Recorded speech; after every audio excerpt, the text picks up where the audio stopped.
والصلاة والسلام على سيد الأنبياء والمرسلين وعلى آله وأصحابه أجمعين، أما بعد. قال الله تبارك وتعالى في كلامه المجيد والفرقانه الحميد: أعوذ بالله من الشيطان الرجيم، بسم الله الرحمن الرحيم. إن الله على كل شيء قدير. صدق الله مولانا العظيم وصدق رسوله النبي الكريم، ونحن على ذلك من الشاهدين والشاكرين، والحمد لله رب العالمين. اللهم ألهمنا رشدنا وأعذنا من شرور أنفسنا. اللهم وفقنا لما تحب وترضى من القول والفعل والنية. رب اشرح لي صدري ويسر لي أمري واحلل عقدة من لساني يفقهوا قولي. آمين يا رب العالمين. بزرگان محترم، برادران مکرم، عزیز ساتھی اور دینی بھائیوں، اللہ تبارک و تعالیٰ نے اس پوری کائنات اور اس کائنات کے نظام کو محض اپنی قدرت سے اور طاقت سے نہ یہ کہ صرف پیدا فرمایا بلکہ اس کا انتظام چلا رہے ہیں، اور ایک زمانے سے یہ سلسلہ چل رہا ہے اور آگے ایک زمانے تک یہ سلسلہ چلتا رہے گا۔ اس کائنات کی ایک ابتدا بھی تھی اور اس کائنات کی ایک انتہا بھی ہے۔ جب سے یہ کائنات شروع ہوئی ہے اس کی ابتدا ہے، اور جب قیامت آئے گی تو یہ کائنات کی انتہا ہوگی۔ کائنات کے اس نظام کو ختم کر دیا جائے گا۔ سورج کا نظام یہ بھی ختم ہو جائے گا، چاند کا نظام یہ بھی ختم ہو جائے گا، زمین کی گردش کا نظام یہ بھی ختم ہو جائے گا، بلکہ زمین کو لپیٹ دیا جائے گا، آسمان کو ہٹا دیا جائے گا، اور سورج کی روشنی کو نکال دیا جائے گا، اور جتنی مخلوق اللہ تبارک و تعالیٰ نے اس کائنات کے لیے پیدا فرمایا تھا، جو کائنات میں جنہوں نے زندگی گزاری تھی اور دنیا سے گزر گئے تھے، وہ قیامت کے دن سب کے سب اللہ کے دربار میں حاضر ہوں گے۔ اسی کو قرآن کریم میں یوم القیامہ کے نام سے یاد کیا گیا ہے کہ قیامت کے دن کائنات کا نظام ختم ہوگا اور کائنات میں جو کچھ تھے یہ سب اللہ کے دربار میں حاضر ہوں گے۔ پھر کیا ہوگا؟ قرآن کریم میں اس کا بھی ذکر کیا گیا ہے کہ اللہ تبارک و تعالیٰ ان سب کو اکٹھا فرمائیں گے اور ان سب کو جمع فرمائیں گے، اور ان سب کے ساتھ دنیاوی زندگی کے بارے میں پوچھ گچھ فرمائیں گے، ان سے سوال فرمائیں گے اور ان سے پوچھیں گے کہ انہوں نے دنیا کی دی ہوئی زندگی کو کس طریقے سے گزارا، کیونکہ اللہ تبارک و تعالیٰ نے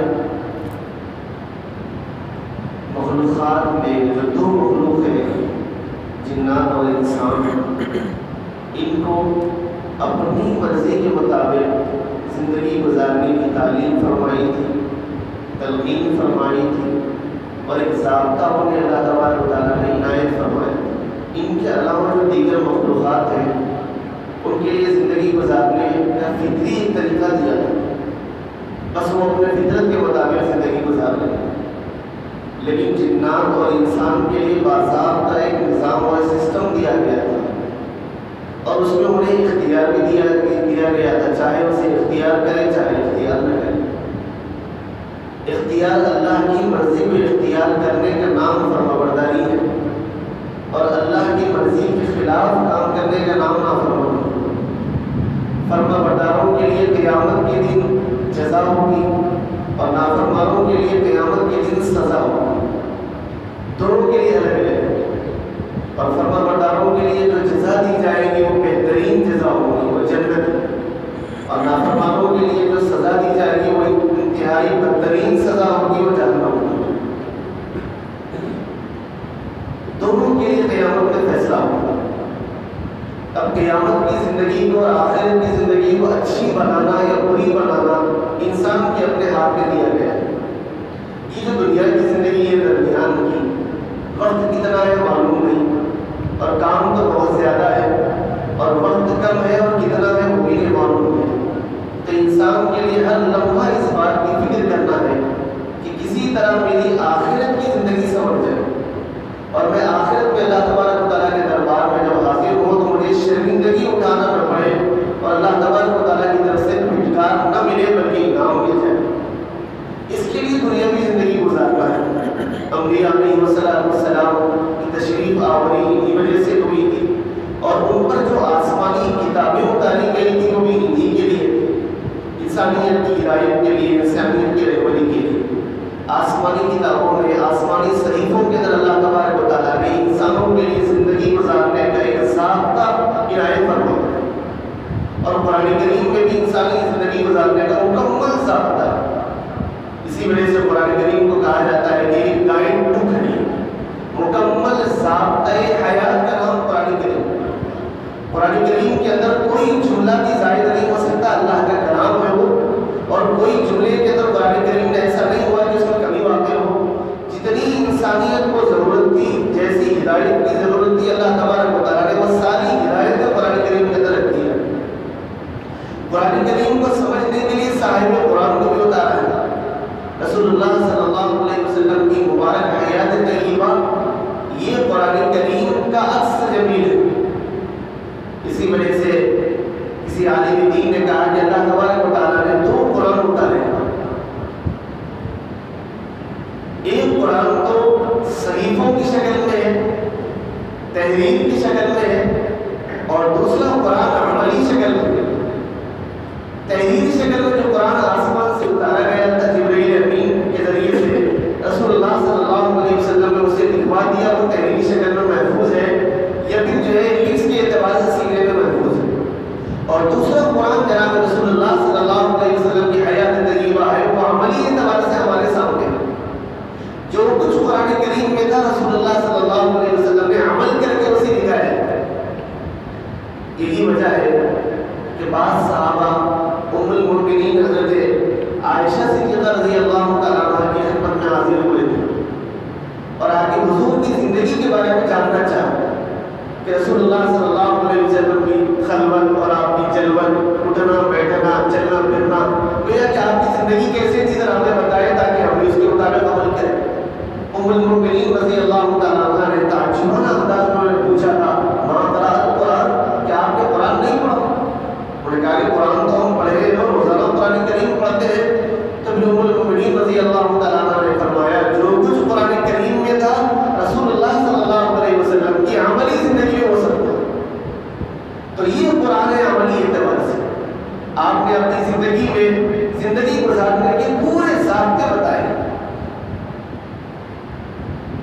اور اسی کا نام سیرت ہے۔ سیرت کے ایک ایک صفحے کو آپ اٹھا کر دیکھیے، رسول اللہ صلی اللہ علیہ وسلم کی حیات طیبہ کیسی تھی، اور کیسے انسانوں کے لیے آپ نے رہنمائی فرمائی، اور کیسے زندگی گزارنا ہے ہمیں۔ یہ صرف ہمارے لیے نہیں، اس زمانے کے لیے نہیں، بلکہ قیامت تک کے لیے، سب کے لیے آپ نے بتا دیا ہے۔ اسلام کی یہ خصوصیت ہے، اور رسول اللہ صلی اللہ علیہ وسلم کی تعلیمات کا یہ خاصہ ہے کہ آپ کی تعلیمات صرف آپ کے زمانے کے حد تک محدود نہیں تھی، بعد والے زمانے کے حد تک محدود نہیں تھی، 500 1000 سال کے حد تک محدود نہیں ہے، بلکہ قیامت تک ہزاروں سال، لاکھوں سال آئیں گے، ان سالوں تک رہنمائی کرتے رہیں گے۔ یہ اسلام کی تعلیمات کا ایک خاصہ ہے اور اس کی خصوصیت ہے۔ زندگی جب ہم گزارتے ہیں تو زندگی کے اندر کئی پہلو ہمارے سامنے آتے ہیں۔ زندگی گزارنے کے لیے بعض زندگی کے وہ پہلو ہیں جن کا تعلق گھر سے ہے، بعض زندگی کے وہ پہلو ہیں جن کا تعلق گھر کے باہر سے ہے، بعض کا تعلق کاروبار اور تجارت سے ہے، بعض کا تعلق لین دین سے ہے، بعض کا تعلق عبادات سے ہے، اور بعض کا تعلق فرائض واجبات سے ہے، بعض کا تعلق نوافل اور مستحبات سے ہے، بعض کا تعلق پڑوسیوں کے ساتھ ہے، اور بعض کا تعلق رشتہ داروں کے ساتھ ہے، اور بعض کا تعلق جن سے آپ نے ادھار لیا ہے ان کے ساتھ ہے، اور بعض کا تعلق وہ ہے جن کو آپ نے ادھار دیا ہے ان کا تعلق ہے، اور بعض کا تعلق صحت مندوں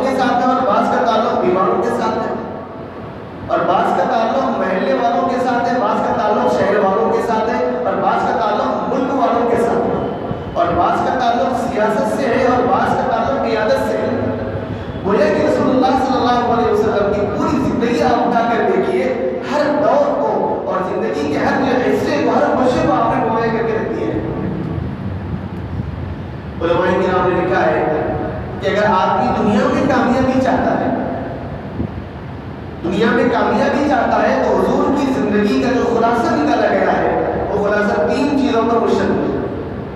انہیں 3 چیزوں کا بیان ذکر کروں گا اس وقت۔ انسان اگر کامیابی چاہتا ہے تو سب سے پہلا اس کا کام یہ ہے کہ عبادات میں وہ مضبوط ہو جائے، عبادت میں وہ مضبوط ہو جائے، اللہ سے اس کا تعلق انتہائی مضبوط ہو۔ اللہ سے تعلق مضبوط کیے بنا دنیا میں کتنی ہی کامیابی سمیٹ لے وہ ناکامی کہہ رہے ہیں۔ دنیا میں آج بہت بڑے بڑے لوگ ہیں اور انہیں دیکھ کر لوگ عش عش کر رہے ہیں، بلکہ ہم میں سے کئی مسلمان ایسے ہیں جنہیں دیکھ کر ہمارے ایمان میں جو ہے ڈگمگاہٹ پیدا ہو رہی ہے، اور کم از کم جو ہے دل میں یہ خیالات تو پیدا ہو رہے ہیں کہ یہ اللہ کا نافرمان ہے، پھر بھی اتنے مزے سے زندگی گزار رہا ہے۔ اور یہ انسانی فطرت، انسان کے دل میں خیالات آتے تھے، اور پہلے کے لوگوں کو بھی دیکھ کر پہلے کے لوگوں کے دل میں بھی یہ خیالات آتے تھے۔ قرآن کریم نے اس کا بھی ذکر کیا ہے۔ قارون کو دیکھ کر قارون کے زمانے کے لوگ جو جملے کہا کرتے تھے، قرآن کریم نے اس کا بھی ذکر کیا ہے۔ لوگ کہتے تھے جب قارون شاہانہ انداز میں گزرتا تھا اپنے مال و دولت کے ساتھ، نوکروں کے ساتھ اور اپنی فوج کے ساتھ جب گزرتا تھا، لوگ دیکھ کر کہتے تھے کیا نصیب والا آدمی تھا، کیا کچھ نہیں ملا ہے اسے۔ یہ اسے دیکھ کر رشک کرتے تھے۔ اللہ تبارک و تعالیٰ نے جب اسے عذاب سے دوچار کیا، اس کا مال، اس کی دولت اسے لے کر ڈوبی ہے۔ جو لوگ پہلے قارون کو دیکھ کر یہ کہتے تھے کیا نصیب والا آدمی ہے، وہی لوگ یہ جملہ کہنے میں مجبور ہو گئے ہیں۔ قرآن کریم نے اسے بھی نوٹ کیا ہے، وہی لوگ یہ کہنے میں مجبور ہے کہ انہوں نے کہا اچھا ہوا قارون جیسا مال نہیں ملا، ورنہ ہمارا بھی دم اس جیسا ہوتا، ہم تو ایسے انجام سے بچ گئے۔ تو مال و دولت کا آ جانا، چاہو رشوت کا آ جانا، شہرت کا آ جانا، بلندیوں پر پہنچ جانا، یہ کامیابی کی علامت نہیں ہے، معلوم نہیں کہ اس کے لیے ڈھیل ہے اور آئندہ سزا کا ذریعہ ہوتا ہے۔ لیکن دل میں خیالات آتے ہیں فلاں فلاں ملک کے بادشاہوں کو دیکھیے، اور خود ہمارے علاقے کے بڑے بڑے جو ہے سرخوروں کو دیکھیے، بڑے بڑے جابروں کو دیکھیے، اور بڑی بڑی پلاننگ کرنے والوں کو دیکھیے، سب پلاننگ کر رہے ہیں اور پلاننگ میں سکسیس بھی ہو رہا ہے، وہ کامیاب بھی ہو رہے ہیں، اور ہم ہیں کہ اہل ایمان ہے پھر بھی ہم کرتے چلے جا رہے ہیں، پھر بھی ہم ناکامی کی طرف بظاہر نظر آتے چلے جا رہے ہیں۔ دل میں خیالات آتے ہیں ایسے کیوں ہو رہا ہے؟ لیکن اپنے دل کو مضبوط کیجیے اور ایمان کو مستحکم کیجیے، اللہ پر اعتماد کیجیے، ہو سکتا ہے کہ اللہ کی طرف سے ڈھیل ہو اور وہ آئندہ پکڑے جانے والے ہو۔ اگر اللہ سے آپ کا رشتہ مضبوط ہے، کوئی چیز مشکل آپ کے لیے مشکل نہیں، ہر مشکل آپ کے لیے آسان ہے۔ کیوں؟ جب اللہ آپ کے ساتھ ہے تو پھر مشکل کا سوال پیدا نہیں ہوگا۔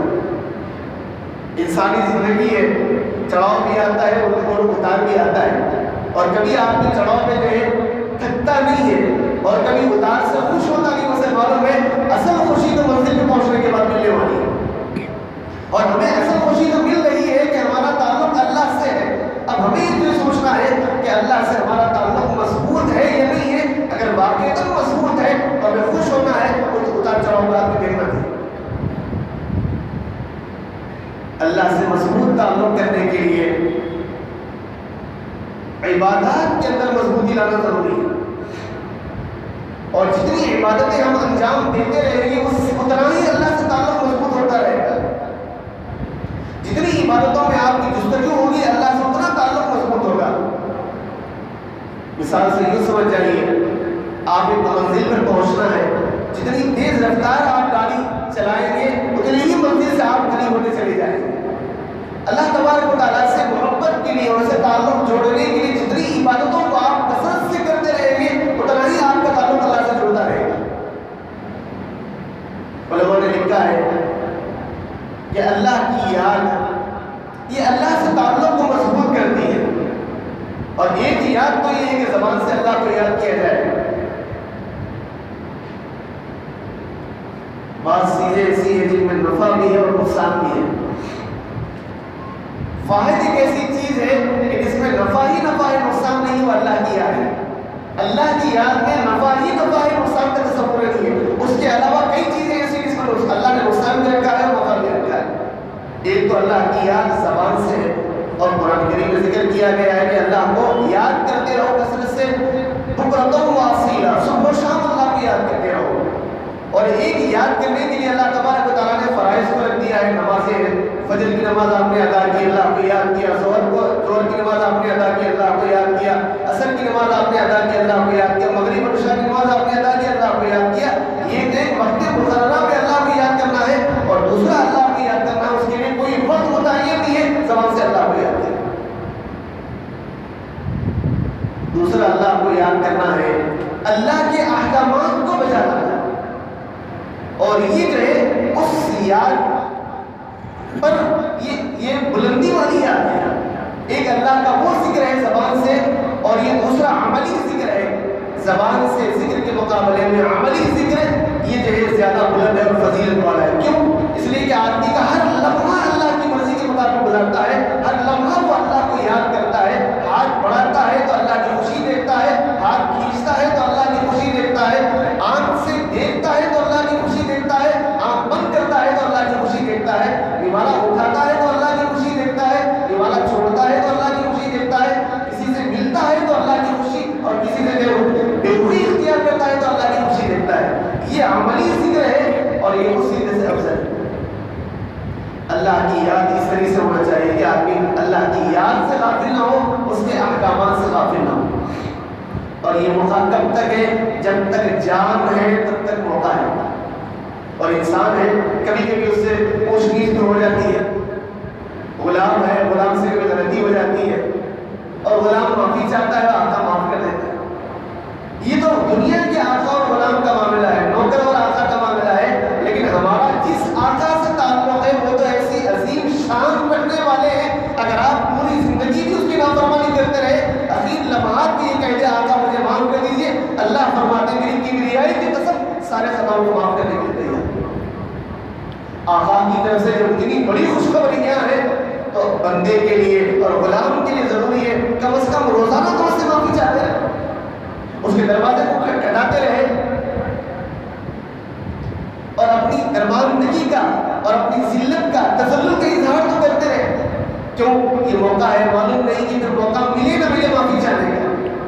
جب معافی چاہنے کا موقع ختم ہو جاتا ہے، لاکھ سجدے کر لیجئے آپ کی معافی ہونے والی نہیں۔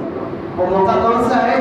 آدمی جب دنیا سے گزر جائے گا، اس کے بعد اگر حسرت کرتا رہے گا تو حسرت پہ رہے گے۔ جیسے بڑھاپا آنے کے بعد جوان اگر یہ کہے کاش میری جوانی لوٹ آتی تو اچھا تھا، لیت الشباب راجع، کاش جوانی آتی اچھا تھا، یہ کاش کاشی ہو جائے گا، کبھی جوانی گزرنے کے بعد لوٹ کے نہیں آتی۔ تو زندگی گزرنے کے بعد، موت میں داخل ہو جانے کے بعد پھر دوبارہ زندگی کو لمحات ملنے والے نہیں ہے۔ جب زندگی کے لمحات نہیں ملیں گے، اللہ سے معافی مانگنے کا موقع نہیں ہے۔ جو کچھ ہوا اس پر اب آپ کے لیے فیصلہ ہونے والا ہے۔ کسی حاکم نے بزرگ کو دیکھا تھا کہ چوراہے پہ کھڑے ہیں اور سمجھا رہے، قریب آپ دیکھ لیجیے، یہی صورتحال ہے جو آج کی۔ انہوں نے اس زمانے کا تجزیہ کیا تھا، لیکن آپ غور کر لیجیے اس زمانے کے اوپر قریب وہی صورتحال ہے۔ کوئی عالم دین ہے، کوئی دیندار آدمی ہے، امت کی فکر رکھنے والا ہے، طلب رکھنے والا ہے، درد رکھنے والا ہے، چوراہے پر کھڑا ہو جائے، بالا اشارہ کر لوگوں کو بتائے، لوگوں قولوا لا الہ الا اللہ تفلحون، اللہ کرے ایک مانو تم کامیاب ہو جاؤ گے، نماز کی طرف آ جاؤ تم کامیاب ہو جاؤ گے، جھوٹ مت بولو تم کامیاب ہو جاؤ گے، لوگوں سے تعلقات اچھے رکھو تم کامیاب ہو جاؤ گے، اپنی زبانوں کی حفاظت کرو تم کامیاب ہو جاؤ گے۔ لوگ دیوانے کہتے ہیں اللہ ماشاءاللہ تو شاء بالکل غریب ہو جائے ورنہ لوگ جاتے جاتے دھکا دیتے ہوئے جائیں گے۔ ایسے معلوم ہوتا ہے کہ ان کے دماغ کا اسکرو لوز ہو گیا ہے، خامخواہ کھڑے۔ اور اگر وہی کوئی کہے ننگا لباس پہن کر، جنہیں آپ فیشن سمجھتے ہیں، اپنے گھٹوں کو پھاڑ کر اگر وہاں کھڑا ہو جائے، اس کی ایک جھلک دیکھنے کے لیے پورا گول گنڈا کر زمانہ ہو جائے، میرا نام آپ بدل گیا۔ ہمارا مزاج بدلا ہے تو انداز بدلا ہے۔ مزاج میں دینداری تھی تو یہ تھا۔ حضرت سیدنا عبدالقادر جیلانی رحمۃ اللہ علیہ کہ جن کی یاد میں یہ مہینہ منایا جاتا ہے، مجھے معلوم نہیں کہ ان کی یہ پیدائش پر منایا جاتا ہے، ان کی وفات پر منایا جاتا ہے، بہرحال منایا جاتا ہے، اولیاء اللہ سے تعلق ہے اور ہونا بھی چاہیے۔ ہم ان کے غلاموں کے غلاموں کے غلاموں کے غلام بھی بن جائے تو ہم کامیاب ہیں، لیکن عملی غلام ہونا چاہیے۔ حضرت سیدنا عبدالقادر جیلانی رحمۃ اللہ علیہ کے سوال حیات میں میں نے پڑھا ہے، آپ تقریر کم کرتے تھے لیکن آپ کی صحبت میں بیٹھنے والا، آپ آپ کی زبان سے چند جملے سنتا تھا، بے ہوش ہوتا تھا، بساوت اس کی موت واقع ہو جاتی. آج اگر کوئی دیوانہ کھڑا ہو جائے اور بات کرنے لگے، کتنے لوگ کھڑے ہوں گے؟ وہی بندہ تھا، وہ کھڑا ہو کے لوگوں کو سمجھا رہا تھا. کسی حاکم کا گزر ہوا اور اس نے پوچھا حضرت کیا کر رہے ہو؟ کہا کہ بندوں کی اللہ سے صلح کرا رہا ہوں. تو پوچھا بھی یہاں تمہیں نظر نہیں آ رہا کیا ہوا؟ کہا اللہ تو صلح پر آمادہ ہے، بندے آمادہ نہیں، بندے تیار نہیں. بات سنو. 6 مہینے کے بعد پھر انہیں بزرگ کو دیکھا کہ قبرستان میں بیٹھے پھر کچھ کہہ رہے. حاکم کا پھر اتفاق سے وہاں سے گزر ہوا، پھر کہا کہ دیوانے کے لیے یہاں بھی بیٹھ گئے. پہلے بازار میں تھے، ویرانے میں ہیں. کہا کہ آدمی پوچھا کہ حضرت پہلے میں نے آپ کو بازار میں دیکھا تھا، آبادی میں دیکھا تھا، ویرانے میں آئے. انہوں نے کہا کہ دیوانہ میں نہیں، دیوانہ تو ہے، وہ آبادی نہیں، آبادی تو یہ ہے. آبادی اسے کہتے ہیں جہاں آتا ہے واپس نہیں جاتا ہے، وہ تو ویرانہ کا آتے جاتے رہتے ہیں. کوئی آئے ہے کوئی جائے ہے، یہ تو دنیا کا سسٹم ہے. لیکن قبر میں جو جاتے ہیں پھر واپس نہیں آتے. اصل آبادی تو وہ ہے جسے ہم ویرانہ کہتے ہیں. کہا کہ دیوانہ تو ہے، میں نہیں. کہا کہ ٹھیک ہے پھر آپ یہاں کیا کر رہے ہیں؟ کہا کہ وہی جو بازار میں کر رہا تھا وہی کام یہاں کر رہا ہوں. کیا کر رہے ہیں؟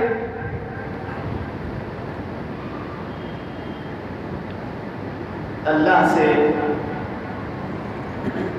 کمپرومائز کرا رہا ہوں دونوں کا. وہاں بھی تو وہی کرا رہا تھا، یہاں بھی وہی کرا رہا ہوں. تو کہا کہ کیا ہوا؟ وہاں اللہ تیار تھے، بندے تیار نہیں تھے. یہاں بندے تیار ہیں، اللہ تیار نہیں.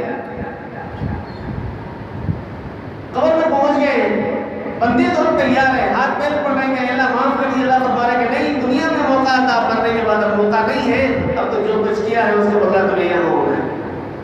اللہ سے تعلق ایسے پیدا کیجیے، وہاں جانے کے بعد شریک نکلو.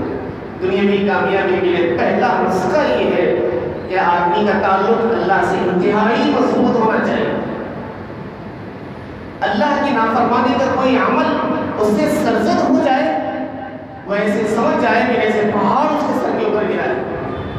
ہم میں سے خال کوئی ایسے ہوں گے کہ جنہیں غلطی کرنے کے بعد احساس ہوتا ہوگا، ورنہ عموماً تو مزاج ہمارا یہ ہوتا چلا جا رہا ہے کہ غلطی کا بھی احساس نہیں ہے. اور میں تو یہ بات کہہ رہا ہوں کہ اس زمانے میں اگر غلطی کا احساس ہو جائے وہ بھی اللہ کا نیک مقرر بندہ ہے.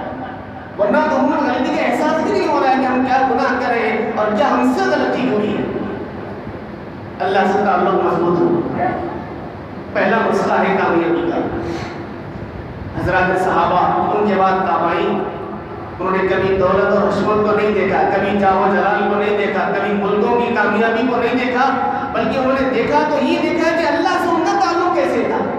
اللہ سے ان کا تعلق مضبوط تھا. پھانسی کے بندوں کو چوم کر کہا کہ اللہ آپ سے میرا تعلق ہے، موت اور حیات میرے لیے کوئی معنی نہیں رکھتی. ہندوستان کی آزادی کے موقع پر دلی کی جامع مسجد اور وہاں کے علاقے، چاندنی چوک کے علاقے آج بھی گواہ ہے، زبان حال سے یہ کہہ رہے وہ اللہ کے مقرب بندے جنہوں نے اپنے ملک کو آزاد کرانے کے لیے، ملک کو انگریزوں کے چنگل سے چھڑانے کے لیے، ان ظالموں کے قبضے سے ہٹانے کے لیے جو جدوجہد کی تھی، انہوں نے گولیوں کو جو چوما ہے اور پھانسی کے بندوں کو چوم کر زبان حال سے، زبان تال سے یہ کہا تھا اگر ہم اس ملک کو آزاد کرتے ہیں، ملک کی محبت ایمان کا حصہ ہے، ہمارے لیے موت بھی جو ہے ہمارے لیے باعث خوشخبری ہے اور زندگی بھی باعث خوشخبری ہے. اللہ سے تعلق مضبوط ہے تو موت اس کے لیے انعام بن کے آتی ہے. جیسے کہ ایک حدیث میں کہا گیا موت مقرب بندوں کے لیے تو پل ہے، حبیب سے حبیب کی ملاقات کا ایک ذریعہ ہے. ایک دوست اپنے دوست سے ملاقات کے لیے جب جاتا ہے، درمیان پل ہے تو ایک واسطہ ہے، وہ پل پر چڑھ جائے دوست سے ملاقات ہو جائے. رسول اللہ صلی اللہ علیہ وسلم نے موت کے بارے میں فرمایا منتخب بندوں کی اور اللہ کے فرمانبردار بندوں کی جن کا تعلق اللہ سے مضبوط تھا، موت ان کے لیے تو پل ہے، بس پل پر سوار ہوئے اور دوست سے ملاقات ہوئے. ایسی موت اگر ہم لے کے جائیں گے ہم کامیاب ہوں گے. اس کے لیے اللہ سے تعلق مضبوط پہلی چیز. دوسری چیز تعلیم ضروری ہے.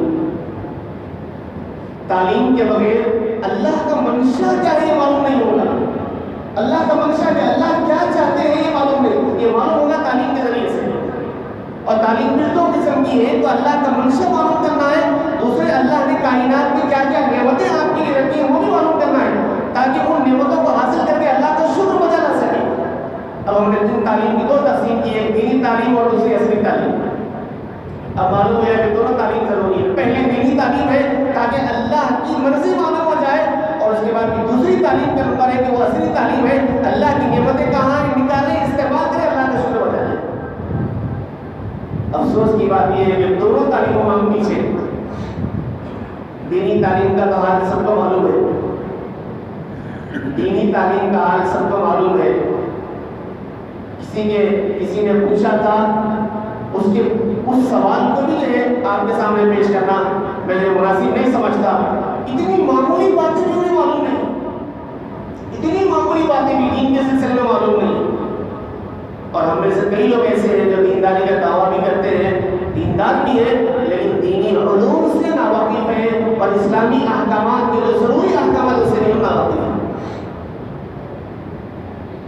پہلے اس میں مضبوطی لانے کی ضرورت ہے، اور جب تک آپ اسلامی احکامات معلوم نہیں کریں گے، آپ کے عقیدے درست نہیں ہوں گے، آپ کے اعمال درست نہیں ہوں گے۔ تعلیم پر ہی عقائد کی درستگی کا اور اعمال کی درستگی کا دار و مدار۔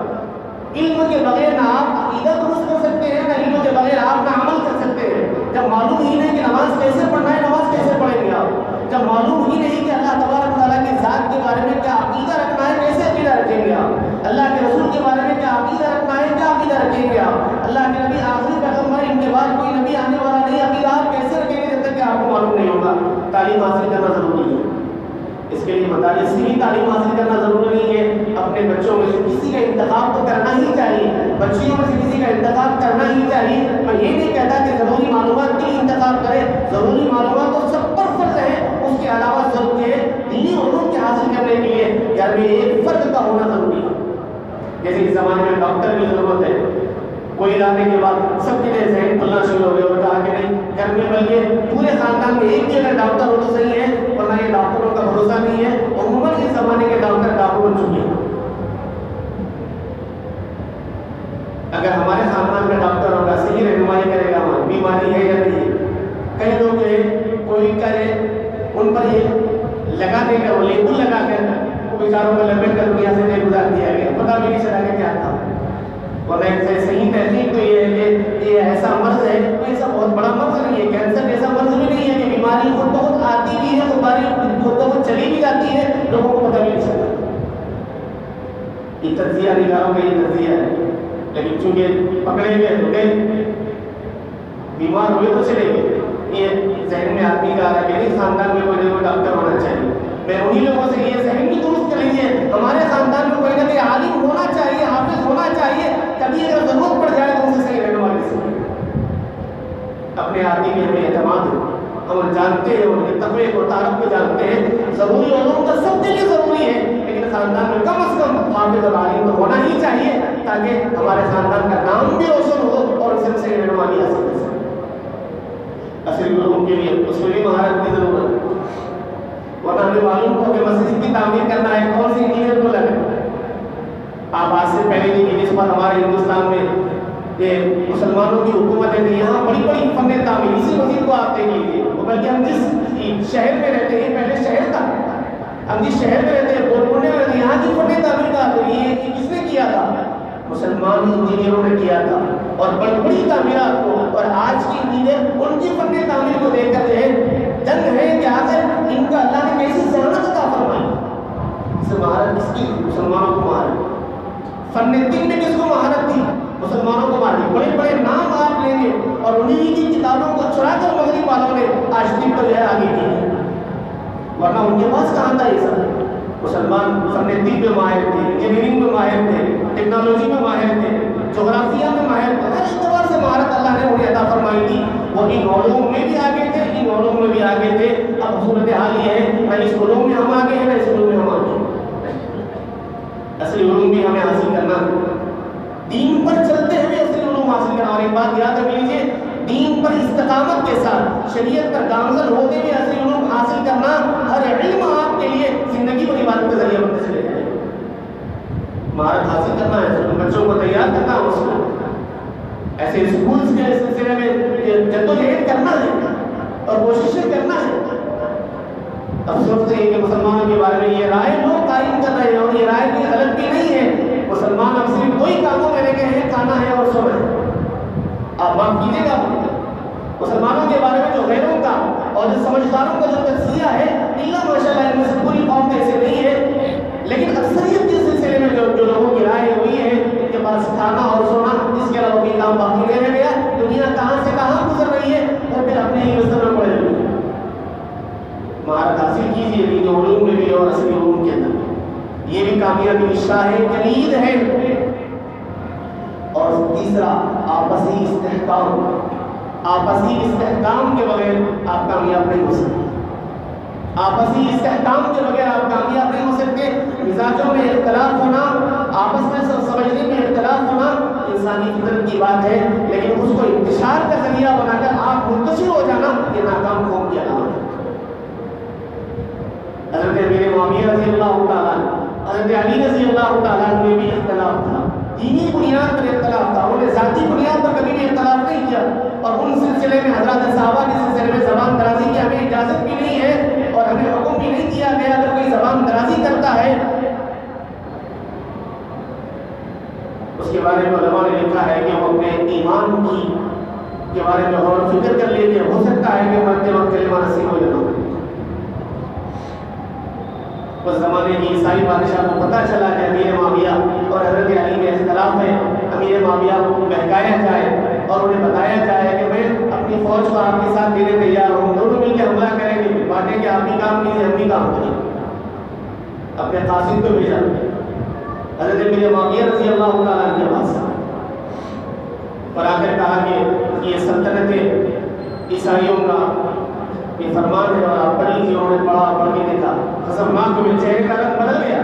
اس کے بعد کہا کہ اتنی ضرورت آئی ہے کہ حضرت علی کے متعلق مجھے بہکانے کے سلسلے میں یہ ہمارا گھر کا معاملہ ہے اور درمیان میں یہ شخص آیا ہے۔ اس کے بعد اس پرچے کو چاک کرتے ہوئے فرمایا جا کے یہ پیغام سنانا، اگر تمہاری ایسی نیت ہے اور اگر تم فوج بھیجیں گے تو یاد رکھنا حضرت علی کی فوج کا ادنا سپاہی ہو کے میں اس پر مقابلہ کرنے کے لیے تیار ہوں۔ ہمارے بزرگوں نے، ہمارے اکابر نے، ہمارے آباء و اجداد نے اس طریقے سے اختلاف تھا لیکن اختلاف کو انتشار کا ذریعہ نہیں بنایا۔ ہم جب تک متحد نہیں ہوں گے اور آپسی ان معمولی خامیوں کو دور نہیں کریں گے دنیا میں آپ کامیاب نہیں ہو سکتے۔ کامیابی کی شاہ کلید یہ ہے ہر آدمی اپنے اپنے اعتبار سے کام کرتا رہے، جب قوم کا ملت کا کام آ جائے سب ایک ہو جائے۔ اس کے لیے بڑا دل چاہیے، بڑا دل چاہیے۔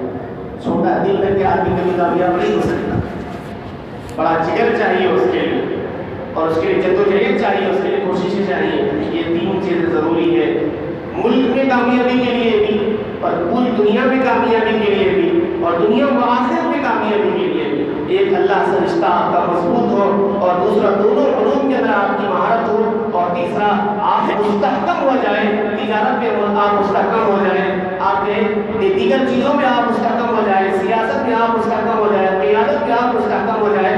ہم کسی میں مستحکم نہیں، کاروبار میں بھی نہ مستحکم، تجارت نہیں، ہم تجارت کے اندر بھی دوسروں کی محتاج ہیں، وہ جیسے بتا رہے ہیں ہم ویسے ہی کر رہے ہیں۔ اور ہمارے پاس تجارت اگر زیادہ سے زیادہ کیا ہے، لوگ کہتے ہیں کہ سرمایہ نہیں ہے، آپ کوشش کیجیے سرمایہ خود آپ کے پیچھے چل جائے۔ اللہ تبارک و تعالی ہم سب کو عمل کی توفیق عطا فرمائے، آمین۔ الحمد للہ رب العالمین۔